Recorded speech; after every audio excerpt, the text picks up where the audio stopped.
Buenos días para todos.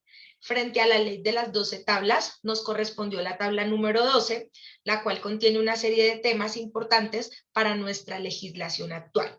Los integrantes de mi grupo son Zuliet Natalia Vanegas Gutiérrez, Alfonso Toledo Valle, Sandra Milena Guayara Sánchez, John Eduardo López Triana y Lady Diana Muñoz Cardona. Dentro de nuestro tema número 12, que es la tabla número 12, encontramos que se introduzca una toma en prenda contra persona que compra un animal para sacrificarlo y no paga el precio, igualmente contra una persona que no paga el valor por el animal prestado, si el precio está destinado para ofrenda, es decir, un sacrificio. A este tema le denominamos perpid nor scapion, que se refiere a la acción por la ley por toma de prenda. Este tipo de contrato es el tipo de prenda o empeño, el cual se refiere a la ejecución mediante la cual el acreedor tomaba posesión de una cosa del deudor con el fin de coaccionarle el pago y cuando éste faltare, pues satisfacerse. Esto lo podemos deducir frente a la garantía que se dejaba para realizar algún tipo de préstamo y poder asegurar y hacer mucho más transparente la negociación, pues dejar una prenda o un empeño, permitiendo así la transparencia del contrato. Con nuestro derecho actual podemos traer a colación nuestro Código Civil, en el que podemos hablar del artículo 2409, que define la prenda o el empeño taxativamente como el contrato en el cual se entrega una cosa mueble a un acreedor para la seguridad de su crédito. La cosa entregada se llama prenda y el acreedor que la tiene se llama acreedor prendario. También podemos traer a colación el artículo 2414 del Código Civil, que aunque se encuentre derogado, estuvo vigente por muchos años en nuestra normatividad y decía que se puede dar en prenda un crédito entregando el artículo, pero será necesario que el acreedor notifique al deudor del crédito consignado en el título, prohibiéndole que lo pague en otras manos. Es importante resaltar además que existen dos tipos de prenda, que lo podemos diferenciar además con el hipotecario, porque en la prenda solamente puede hacerse contra bienes muebles, mientras que la hipoteca se relaciona contra bienes inmuebles. Le cedo la palabra a nuestra compañerita Natalia. Bueno, ya hablando de si un esclavo comete hurto o le causa daños a la propiedad o por actos de delincuencia de menores de familia y de los esclavos, se otorgarán acciones nozales de tal manera que el padre o el amo puede exponerse a la estimación del daño o en juicio o entregar al delincuente. Abandono nozal en el derecho romano, donde significa Doxadatio es de quien ejercía la potestad o el dominio de entregar o abandonar al autor material de un delito o bien fuera del hijo o el esclavo en manos del ofendido, donde quien en virtud del delito se convirtiera en expresión donde proviene de noxa, que significa delito, tras las acciones que no eran sino que las de un delito respectivo, donde derivan de la acción de hurto o de lesiones, podríamos dar ejemplo que son dirigidas en conciencia del padre o del dueño. Podríamos dar una asimilación en el derecho actual colombiano de la ley 1098 del 2006 del Código de Infancia y Adolescencia, donde habla de la responsabilidad parental, donde es el complemento de la patria potestad establecida de la legislación civil y una obligación inherente a la orientación, cuidado, acompañamiento, crianza de los niños, niñas y adolescentes durante su proceso de formación, donde incluye la responsabilidad compartida y solidaria del padre y la madre de asegurarse que los niños, niñas y adolescentes puedan lograr el máximo nivel de satisfacción de sus derechos. Otro artículo que podríamos dar es el artículo 10 de corresponsabilidad. Para los efectos de este código, se entiende por corresponsabilidad la concurrencia de actores y acciones contundentes de garantizar el ejercicio de los derechos de los niños, niñas y adolescentes. La familia y la sociedad y el Estado son corresponsables de su atención, protección y cuidado. Les cedo la palabra a mi compañera Lady. Numeral 3. Si alguien obtiene falsamente la posición temporal de una cosa, se nombrarán 3 árbitros por su decisión.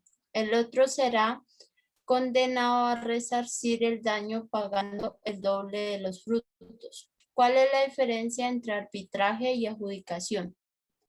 La adjudicación se lleva a cabo ante un juez o jurado, mientras que un proceso de arbitraje es escuchado por un tercero informal como un árbitro o un panel de árbitros. Ejemplos. Ejemplos de marco legal. La Ley 80 de 1993, artículo 70 de la cláusula compromisoria. En los contratos estatales podrá incluirse la cláusula compromisoria a fin de someter a la decisión de árbitro las distintas diferencias que puedan surgir por razón de la celebración del contrato y de su ejecución de desarrollo, terminación o liquidación. Le cedo la palabra a mi compañero John. Buenos días, compañeros. El numeral cuarto es el usufructo.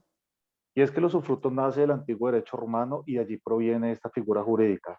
Y nace como situación jurídica por la preocupación de un marido que quiere asegurarle un futuro preexistente a la viuda, eh, asegurándole unos medios económicos suficientes y dignos, respetando claramente el derecho que tienen sus hijos como herederos, quien van a recibir la totalidad de los bienes e inmuebles cuando la madre de ellos muera, dando así extinción al usufructo.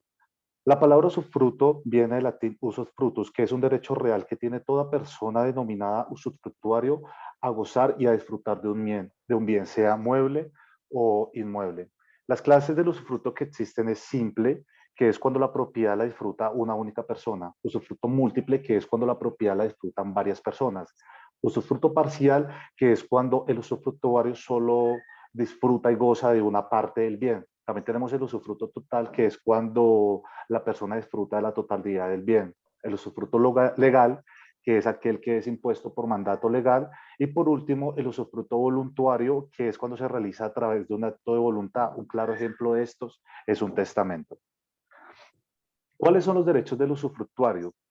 Primero, usar y disfrutar el bien. Recibir los frutos que genere la cosa y hacer un uso de derecho, hacer su uso de su derecho de arriendo, traspaso o agravado a realizar las mejoras que desee sobre el bien, siempre que no afecte su forma o esencia.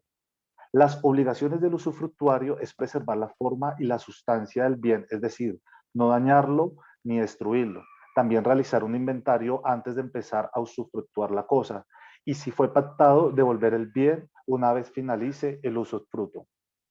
Por último, ¿cómo extinguirse el usufructo? Para hacer la aplicación del usufructo en Colombia, traigo a colación el artículo 865 del Código Civil, que dice que cuando el usufructo puede pactarse de manera vitalicia, puede extinguirse por las siguientes razones. Primero, por el cumplimiento de la condición fijada para su terminación. Segundo, por muerte natural del usufructuario o por resolución del derecho del constituyente. También por la consolidación del derecho a la propiedad y el usufructo. Puede extinguirse por prescripción y por último por la renuncia del usufructuario. Muchas gracias, le deseo la palabra a mi compañero Alfonso. Bien, numeral 5. Lo que el pueblo sancione de último será considerado derecho aprobado. Antes del año 462, quien determinaba la ley era la clase de los patricios, pero posteriormente, debido a las protestas sociales y a las luchas de clases entre patricios y plebeyos, los plebeyos llegaron a alcanzar derechos y se creó el tribuno de la plebe.